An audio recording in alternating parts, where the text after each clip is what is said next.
Once we have taken the detailed history and examination of the foot of the patient, what do we go for? We always go for the radiographs to evaluate the situation of the hallux valgus.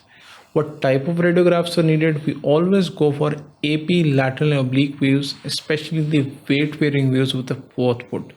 And usually it's advised that you go for both feet because you also are able to assess if the other side is normal. Usually it's bilateral if it's genetically predisposed, but if its other side is normal, then you are better able to visualize how much the problem is on the one side.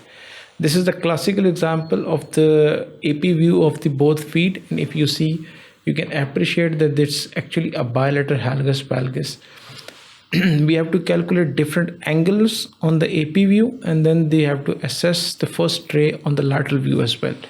There are multiple angles which need to be calculated. One of them is called as Hallux valgus angle, and then the second one is called as intermetatarsal angle. If you see, this is the phalanges. This is a central axis of the phalanx, which is going in this direction. This is the central axis of line of the first metatarsal. The angle between the central axis of the proximal phalanx and the first metatarsal is termed as Hallux valgus angle. And usually it's always less than 15 degrees. If it's above 15, it is usually termed as pathological or abnormal. Now it can go from 15, it can go up till 25, it can go up till 35 or even 45 degrees as well. There is difference of opinion, or what you can call it as, there is no exact cutoff limit, how much you should call it mild, how much you should call it moderate, and how much you call it severe. But generally the consensus is from 15 to 25 it's mild as Hallux valgus deformity. From 25 to 45 it's usually moderate, and above 45 degrees it's actually termed as severe. But there is no absolute consensus that what is exact cutoff limit. Then it is called as intermetatarsal angle. It is between the first and the second metatarsal. That is why it is called intermetatarsal angle. If you appreciate it over here, this is the long axis of the second metatarsal, and this is the axis of the first metatarsal. The angle between them is termed as the intermetatarsal angle. Normally it's always less than 9 degrees in a normal foot, but in the case of Hallux valgus, this intermetatarsal angle is also increased, usually up to 13 or 15 degrees as well. Why this happens? This happens because once this first ray or the first metatarsal goes into varus, and the phalanges are going into valgus, they push these phalanges as well as the metatarsal head as well, and as a result all the other metatarsal are pushed more laterally. When the second metatarsal is pushed more laterally, this results in increase of the angle in intermetatarsal.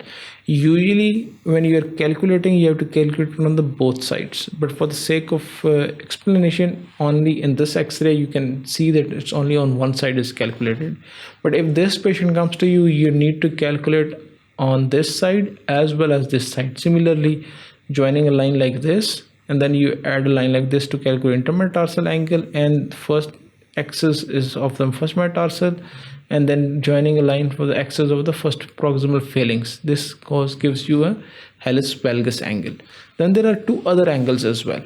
One is called as distal metatarsal articular angle and Hallux valgus interphalangeus angle as well.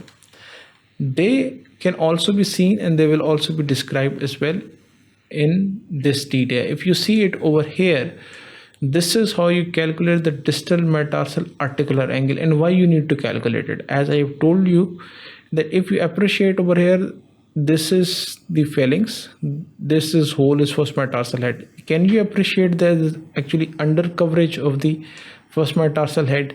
This under coverage is actually denoted by distal metatarsal articular angle. How do we calculate it?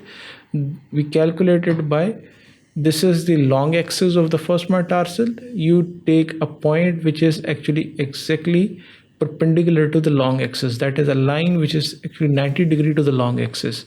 And then you join this line with the physis or the axis of the distal metatarsal articular cartilage. And you add this is the angle between the first metatarsal and the actually the metatarsal articular head, which is of the first metatarsal. And this is actually shows the under coverage of the first metatarsal head. The more it will be, the more the under coverage will be, and something else needs to be done regarding the osteotomy. Normally this is considered as less than 10 degrees, but if it is more than 10 degrees, it's considered as pathological, and then probably this means the metatarsal head is undercovered, and you need to do some form of osteotomy to actually cover the metatarsal head and bring back the kinematics.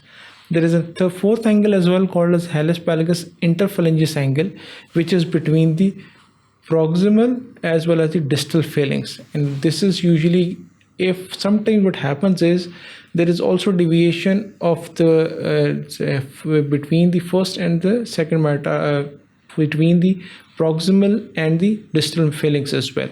And when there is increased deviation or lateral deviation of the second phalanx compared to the proximal phalanx, this means there is actually angle formed between them as well. And sometimes you need to do a certain form of osteotomy called as echinosteotomy if there is Hallux valgus interphalangeal angle is more than 10 degree, because you need to correct that as well. Otherwise the shoe fitting will be a problem, post-op rehab will be an issue, and the patient will still not be able to walk properly, because if the angles would be still disturbed, the problems would lead to delay in rehabilitation and actually the failure of surgery.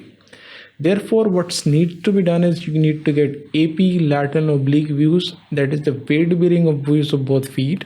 You need to calculate Hallux valgus angle, which should be, if normal, should be less than 15. You need to calculate intermetatarsal angle, which if normal should be less than 9 degrees. Then we need to calculate distal metatarsal articular angle, that should normally it should be less than 10, and Hallux valgus interphalangeal angle should also be less than 10. But in the case of Hallux valgus, almost always all of these angles are disturbed, and sometimes one angle is increased more, another is increased less. But there is no exact cutoff limits for these angles, when to call it mild, when to call it moderate, and when to call it severe. Therefore, that requires the clinical assessment of how much the problem is and how much actually clinically the patient is having a problem, rather than only assessing the severity of disease on X-rays.